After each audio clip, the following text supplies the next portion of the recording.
La décision tombe sans avertissement et change immédiatement l'équilibre industriel européen. L'Italie annonce son intention d'acquérir plus de 1000 véhicules basés sur une plateforme encore considérée peu auparavant comme un projet secondaire. En quelques semaines, le Lynx passe du statut de démonstrateur industriel à celui de programme blindé majeur, avec des implications concrètes pour la production, la coopération internationale et l'avenir des véhicules de combat d'infanterie en Europe. Le Lynx est développé par Rheinmetall comme un projet financé sur fonds propres, sans commande étatique initiale et sans programme gouvernemental structurant.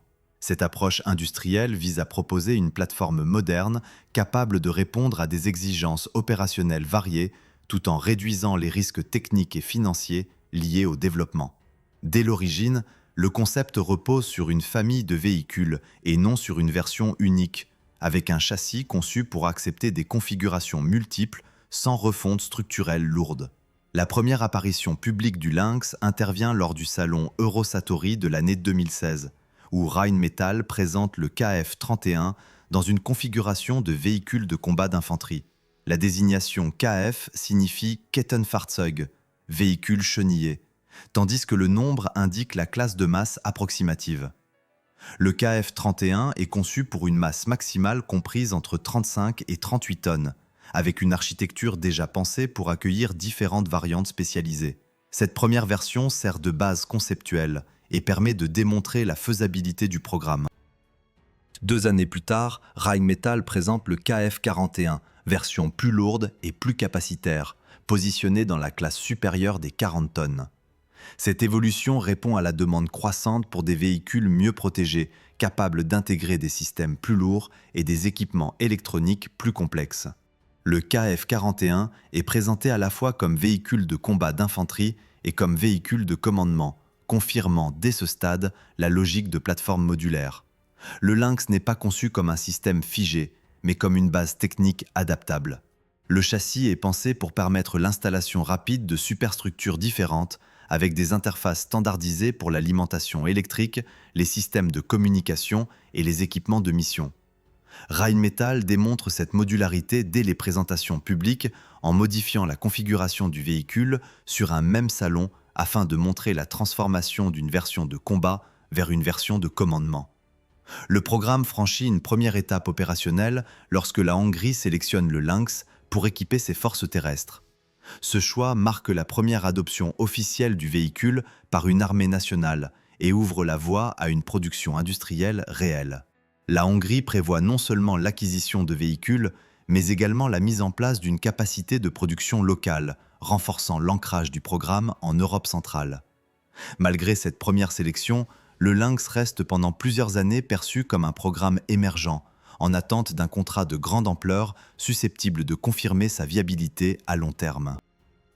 Cette situation évolue radicalement lorsque l'Italie annonce son intention d'acquérir environ 1000 véhicules basés sur le Lynx, répartis en 16 variantes différentes. Ce volume place immédiatement le programme dans une catégorie industrielle nouvelle, caractérisée par une production à grande échelle et une coopération étroite entre industriels européens. L'Italie prévoit l'intégration de son industrie nationale dans le programme, notamment à travers l'utilisation de tourelles développées par Leonardo. Cette approche correspond à une pratique courante dans le domaine des véhicules blindés, où le pays acquéreur conserve une part significative de la valeur industrielle en adaptant le véhicule à ses besoins spécifiques. Le Lynx est explicitement conçu pour permettre ce type d'intégration, avec la possibilité d'installer des tourelles alternatives à la Lens Turret System proposée par Rheinmetall. Parallèlement au programme italien, le Lynx KF-41 est également proposé dans le cadre du programme américain visant à remplacer le véhicule de combat d'infanterie Bradley. Cette candidature illustre l'ambition internationale du Lynx et la volonté de Rheinmetall de positionner sa plateforme sur des marchés au-delà de l'Europe. La version présentée pour ce programme est adaptée aux exigences spécifiques des forces américaines, tout en conservant l'architecture de base du KF-41. À ce stade, le Lynx ne se limite plus à un concept ou à une série limitée de prototypes. La combinaison des commandes hongroises, de l'intention d'achat italienne et de la participation à des programmes internationaux marque le passage du Lynx à une phase de production industrielle structurée. Les installations de Rheinmetall en Allemagne assurent la production initiale, tandis que des capacités industrielles sont développées en Hongrie et prévues en Italie, créant un réseau de production européen. Cette évolution rapide transforme le Lynx en une plateforme de référence pour les véhicules de combat d'infanterie moderne, caractérisée par une architecture modulaire, une adaptabilité industrielle et une capacité à répondre à des besoins opérationnels variés sans modification fondamentale du châssis. Le programme entre alors dans une nouvelle phase, où les choix techniques précis, les configurations d'armement et les variantes spécialisées deviennent centraux pour comprendre l'ampleur réelle du Lynx. La conception technique du Lynx K F41 repose sur une logique claire: offrir une plateforme lourde, adaptable et capable d'absorber des évolutions sans remise en cause de sa structure fondamentale. Contrairement à de nombreux programmes développés autour d'un cahier des charges étroit, le KF41 est pensé dès l'origine pour accepter des charges variables, tant en termes de masse que de système embarqué, ce qui influence directement ses dimensions, sa motorisation et son architecture interne. Le châssis du Lynx KF41 affiche une longueur d'environ 7,70 m, une largeur proche de 3,60 m et une hauteur atteignant environ 3,30 m jusqu'au sommet de la tourelle. Ces proportions placent le véhicule dans la catégorie des véhicules de combat d'infanterie lourds, conçus pour opérer aux côtés des chars de bataille modernes. La masse maximale annoncée se situe juste en dessous de 50 tonnes, ce qui laisse une marge de croissance pour l'ajout de blindage, de systèmes actifs ou de nouveaux équipements spécifiques aux missions. Pour assurer la mobilité de cette masse importante, le Lynx KF41 est équipé d'un moteur développant une puissance supérieure à 1000 chevaux. Ce moteur est associé à une transmission automatique éprouvée, permettant une gestion efficace du couple sur terrain difficile. Cette configuration offre une vitesse maximale d'environ 70 km/h sur route, tout en conservant une capacité de franchissement adaptée aux environnements tout-terrain exigeants. L'autonomie annoncée dépasse 500 km avec un plein de carburant d'une capacité supérieure à 700 litres, ce qui correspond aux exigences opérationnelles actuelles pour des opérations prolongées sans ravitaillement immédiat. La suspension du Lynx KF41 repose sur un système classique à barre de torsion combiné à des amortisseurs. Ce choix technique privilégie la robustesse, la facilité de maintenance et la fiabilité sur le long terme. Contrairement à des solutions plus complexes, cette configuration permet une gestion maîtrisée des contraintes mécaniques tout en limitant les risques liés à des technologies plus sensibles. Le véhicule peut être équipé de chenilles métalliques traditionnelles ou de chenilles en matériaux composites, selon les préférences du client et les conditions d'emploi prévues. L'agencement interne du Lynx KF41 suit une architecture éprouvée. Le compartiment moteur est situé à l'avant droit du véhicule, tandis que le poste de conduite se trouve à l'avant gauche. La tourelle est installée dans la partie centrale du châssis, laissant à l'arrière un vaste compartiment destiné au transport du groupe de combat. Cette disposition permet une répartition équilibrée des masses et facilite l'accès au compartiment arrière par une rampe motorisée, élément clé pour le débarquement rapide de l'infanterie sous protection.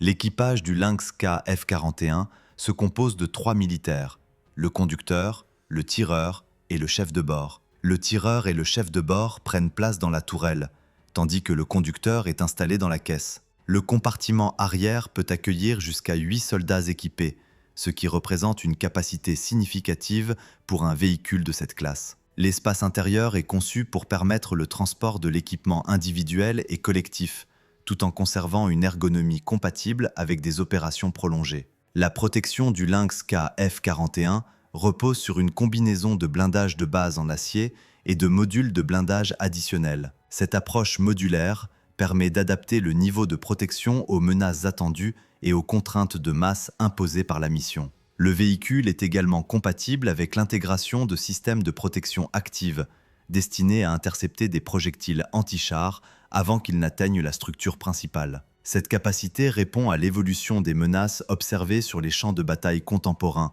marqués par la prolifération des armes anti-chars portables et des missiles guidés. L'ensemble des systèmes embarqués du Lynx KF41 est intégré autour d'une architecture numérique moderne. Les réseaux internes permettent la connexion des capteurs, des systèmes de communication et des équipements de commandement, facilitant l'échange de données en temps réel.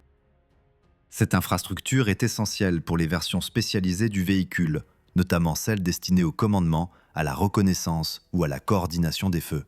Un autre élément central du concept du Lynx-K F41 réside dans la standardisation des interfaces. Les points d'ancrage, les connexions électriques et les systèmes de refroidissement sont conçus pour accueillir des équipements variés sans modifications lourdes. Cette standardisation réduit les délais de développement des variantes et simplifie la maintenance, tout en offrant aux forces utilisatrices une grande liberté dans la configuration finale du véhicule. À ce stade, le Lynx-K F41 apparaît comme une plateforme techniquement aboutie, capable de servir de base à un large éventail de versions sans compromettre ses performances fondamentales. Cette approche ouvre la voie à une diversification importante des configurations, tant en matière d'armement que de rôles opérationnels, et prépare le terrain pour l'expansion du programme vers des missions bien au-delà du simple transport de l'infanterie mécanisée. L'élément qui donne au Lynx-K F41 sa véritable identité opérationnelle réside dans ses solutions d'armement et dans la manière dont celles-ci peuvent être configurées sans transformation structurelle du véhicule.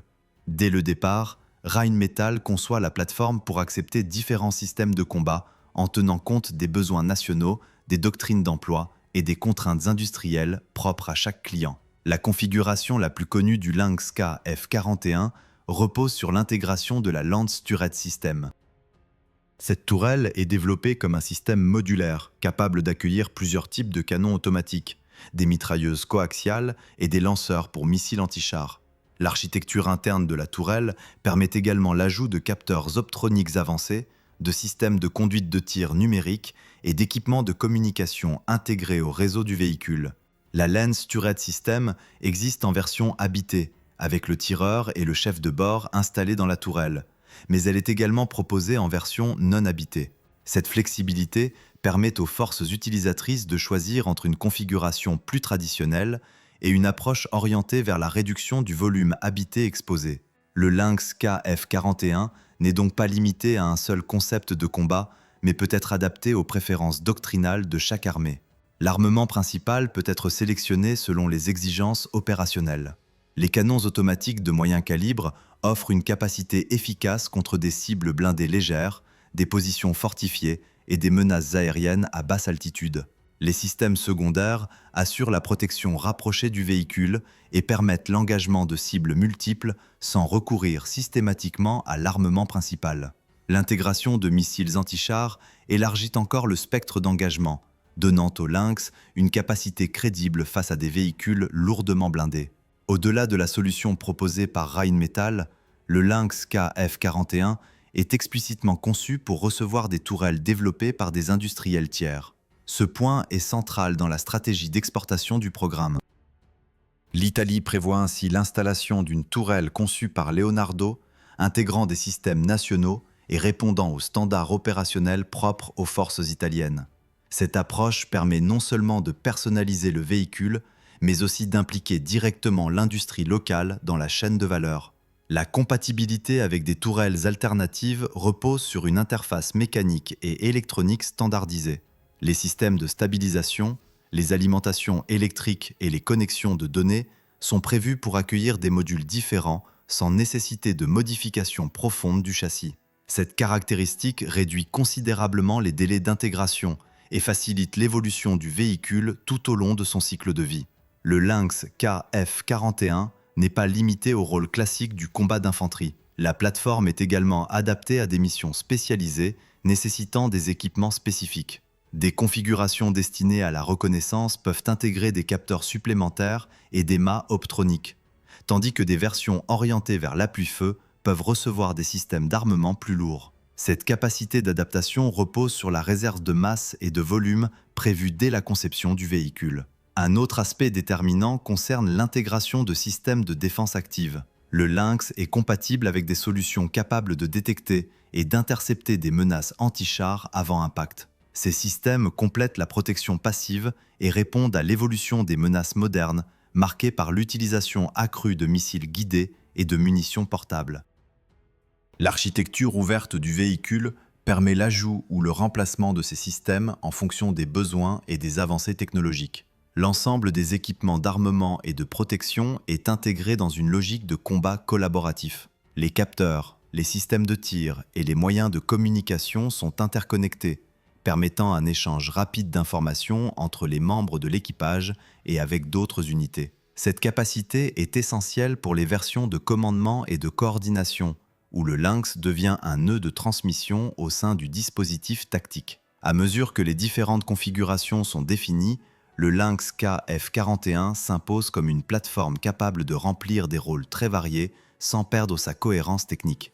L'armement, les tourelles et les systèmes associés ne sont pas des ajouts isolés, mais des éléments d'un ensemble pensé pour évoluer. Cette logique ouvre la voie à un éventail de versions spécialisées, chacune répondant à des missions précises tout en partageant une base commune. C'est précisément cette diversité de configurations qui conduit à la multiplication des variantes annoncées autour du Lynx. Derrière chaque option d'armement et chaque solution de tourelle se dessinent des rôles distincts, allant bien au-delà du transport et de l'appui direct de l'infanterie mécanisée. La logique du programme Lynx KF-41 atteint son point de complexité maximale lorsqu'on examine la diversité des variantes prévues sur une base commune. Cette approche ne repose pas sur une simple déclinaison marketing, mais sur une structuration industrielle pensée pour couvrir un spectre opérationnel très large à partir d'un même châssis.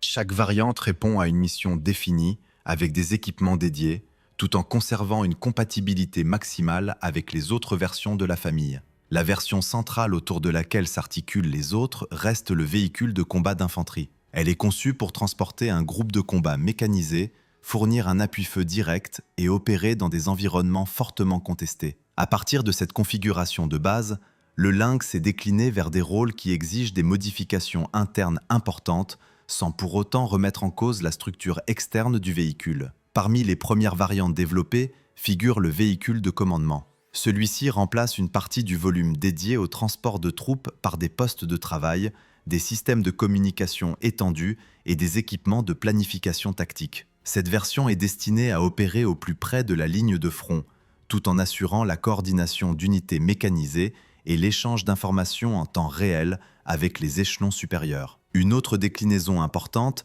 concerne les véhicules de soutien au combat. Ces versions sont conçues pour accompagner les unités de première ligne en fournissant des capacités spécialisées telles que la surveillance du champ de bataille, la désignation d'objectifs ou l'appui logistique sous protection blindée. Le Lynx sert alors de plateforme protégée pour des systèmes qui, sur des véhicules plus légers, seraient exposés à des risques élevés. Le programme prévoit également des variantes dédiées à la reconnaissance. Ces configurations intègrent des capteurs avancés, des systèmes d'observation longue portée et des moyens de transmission renforcés. Le volume interne est réorganisé pour accueillir ces équipements, tandis que la mobilité et la protection du châssis permettent aux véhicules d'opérer en avant des forces principales, dans des zones où la menace reste élevée. L'une des orientations les plus marquantes du programme concerne les versions orientées vers la lutte anti-char. Dans ce rôle, le Lynx peut être équipé de systèmes de missiles spécialisés, capables d'engager des cibles lourdement blindées à distance. Cette variante transforme la plateforme en un vecteur de frappe mobile, capable de se repositionner rapidement tout en conservant une protection équivalente à celle des autres véhicules de la famille. Le Lynx est également envisagé comme base pour des systèmes de défense aérienne rapprochés. Dans cette configuration, le châssis accueille une tourelle équipée de capteurs radars, de systèmes de conduite de tir spécifiques et d'armements adaptés à l'engagement de menaces aériennes à basse altitude. Cette version répond à un besoin croissant de protection des unités terrestres face à la multiplication des menaces aériennes tactiques. Certaines variantes sont destinées à des missions de guerre électronique. Ces configurations remplacent l'armement principal par des systèmes de brouillage, d'interception et d'analyse du spectre électromagnétique.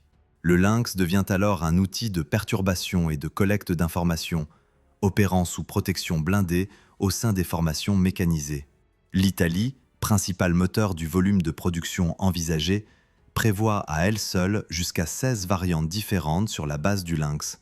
Cette diversité reflète une volonté de rationaliser les flottes en remplaçant plusieurs types de véhicules spécialisés par une plateforme unique, capable de remplir des rôles multiples. Chaque variante est adaptée aux besoins spécifiques des forces italiennes, tout en conservant un maximum de composants communs avec les autres versions. Cette standardisation partielle présente des avantages significatifs en matière de logistique, de maintenance et de formation. Les équipages, les mécaniciens et les infrastructures peuvent être formés autour d'une base commune, réduisant la complexité globale du soutien en opération. Les chaînes d'approvisionnement bénéficient également de cette approche, avec une réduction du nombre de pièces uniques nécessaires pour maintenir la flotte en conditions opérationnelles. La multiplication des variantes ne signifie pas une dispersion du programme, mais au contraire, une consolidation autour d'un noyau technique stable. Chaque nouvelle version s'appuie sur les réserves de masse, de volume et de puissance prévues dès la conception du Lynx KF41. Cette anticipation permet d'intégrer des équipements supplémentaires sans compromettre les performances fondamentales du véhicule. À mesure que ces variantes prennent forme, le Lynx se transforme en un système de systèmes, capable de s'adapter à des missions très différentes tout en conservant une identité commune. Cette approche modulaire, appliquée à grande échelle, marque une rupture avec des programmes plus spécialisés, où chaque mission nécessitait un véhicule distinct. La question n'est alors plus de savoir si le Lynx peut remplir un rôle donné, mais jusqu'où cette plateforme peut être étendue sans perdre sa cohérence industrielle et opérationnelle. C'est précisément à ce stade que le programme entre dans sa phase la plus décisive, lorsque les projets, les chaînes de production et les calendriers industriels commencent à se concrétiser simultanément. La phase finale du programme Lynx KF41 se joue loin des salons et des démonstrations publiques, dans les chaînes industrielles, les calendriers de livraison et la montée en cadence de la production. À partir du moment où les intentions d'achat se transforment en contrats structurés, le véhicule cesse d'être un projet adaptable pour devenir un système soumis à des contraintes strictes de délai, de coût et de standardisation. La production du Lynx s'appuie initialement sur les installations de Rheinmetall en Allemagne, où sont assemblés les premiers exemplaires et où sont validés les processus industriels. Cette étape est cruciale, car elle permet de stabiliser les chaînes de montage, de tester l'intégration des différents sous-systèmes et d'établir des standards reproductibles à grande échelle. Le passage à une production série impose une discipline industrielle très différente de celle des prototypes ou des petites séries. En parallèle, le programme prévoit une répartition géographique de la production. En Hongrie, une capacité industrielle dédiée est mise en place afin d'assurer l'assemblage local des véhicules destinés aux forces nationales. Cette implantation permet non seulement de réduire les délais logistiques, mais aussi de transférer des compétences industrielles et techniques vers le pays utilisateur. Les lignes de production hongroises sont conçues pour fonctionner selon les mêmes standards que celles de l'industriel principal, garantissant une homogénéité entre les véhicules produits sur différents sites. L'Italie occupe une place particulière dans cette organisation industrielle. Le volume envisagé impose la création de capacités de production locales significatives, intégrant l'industrie nationale dans le programme. Cette approche vise à assurer une autonomie partielle sur le cycle de vie du véhicule, depuis l'assemblage jusqu'à la maintenance lourde. Les coopérations industrielles mises en place autour du Lynx permettent une répartition claire des responsabilités tout en maintenant une cohérence technique globale. La montée en cadence de la production constitue un défi majeur. Produire quelques dizaines de véhicules par an ne pose pas les mêmes contraintes que la fabrication de plusieurs centaines sur une période prolongée. Les chaînes d'approvisionnement doivent être sécurisées, les fournisseurs doivent être capables de livrer des composants en volume constant, et les procédures de contrôle qualité doivent être renforcées. Chaque retard ou défaillance à ce stade peut avoir des répercussions directes sur les calendriers de livraison et sur la crédibilité du programme. Le Lynx entre alors dans une phase où les essais de qualification et les validations opérationnelles se succèdent. Les véhicules produits en série sont soumis à des tests destinés à vérifier la conformité aux spécifications contractuelles. Ces essais portent sur la mobilité, la protection, l'intégration des systèmes électroniques et la compatibilité avec les équipements nationaux. Cette étape marque le passage définitif du concept à l'outil opérationnel. À mesure que les premiers véhicules sont livrés, le Lynx commence à être intégré dans les unités, les équipages sont formés, les procédures d'emploi sont adaptées et les infrastructures de maintenance sont mises en place. Le véhicule devient alors un élément concret de l'organisation des forces, soumis aux réalités de l'entraînement intensif et des contraintes quotidiennes. Cette phase révèle souvent des ajustements nécessaires qui sont intégrés dans les lots de production suivants. La coopération entre industriels joue un rôle central durant cette période. La coordination entre les sites de production, Les partenaires technologiques et les utilisateurs finaux conditionnent la capacité du programme à tenir ses engagements.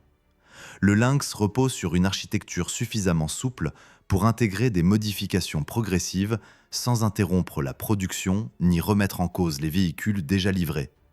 Le passage à l'exploitation opérationnelle ne signifie pas la fin du développement, mais le début d'un cycle de vie où les évolutions se font par paliers. Les configurations sont figées pour des séries données, tandis que des améliorations sont préparées pour les lots ultérieurs. Cette dynamique permet aux véhicules de rester pertinents face à l'évolution des menaces et des doctrines sans rupture brutale dans la chaîne industrielle. À ce stade, le Lynx K F41 n'est plus défini par ses intentions ou ses promesses, mais par sa présence effective au sein des forces qu'il emploie. Les chiffres de production, les cadences et les infrastructures mises en place témoignent d'un programme entré dans sa phase de maturité industrielle. La plateforme est exploitée, maintenue et déployée selon des logiques opérationnelles concrètes, marquant la fin de son parcours en tant que projet et le début de sa vie en tant que système en service. Si cette histoire t'a intéressé, n'hésite pas à laisser un like, à écrire un commentaire pour partager ton avis et à t'abonner pour ne pas manquer les prochaines analyses détaillées.